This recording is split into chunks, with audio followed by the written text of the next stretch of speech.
खिलाड़ियों की बगावत के बाद सिंध में गवर्नर राज की तजवीज। वजीर आजम ने सीनियर पार्टी क़यादत के साथ सर जोड़ लिए। मुनहरिफ अराकीन के खिलाफ इलेक्शन कमीशन से रुजू करने का फैसला।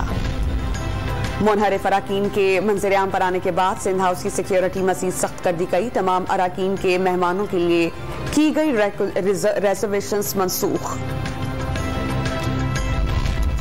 सिंध हाउस से अराकीन कौमी असम्बली की नामालूम मकाम पर मुंतकली।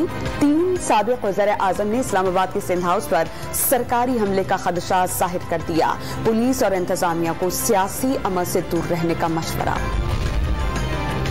हुकूमत ने देर कर दी। ज़मीर के मुताबिक वोट देने का हक कोई छीन नहीं सकता। पीटीआई के अराकीन असेंबली नूर आलम, राजा रियाज, रमेश कुमार, कासिम नून और वजीहा कमर खुलकर सामने आ गए।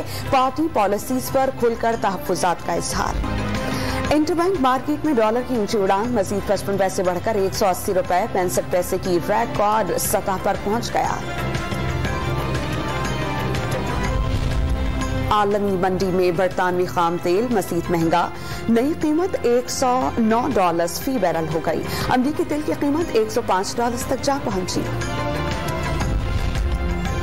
और रहमतों बरकतों की रात, शब बरात से पहले शहरियों के कब्रिस्तानों में आमद। प्यारों की कब्रों पर फातिहा ख्वानी का सिलसिला जारी।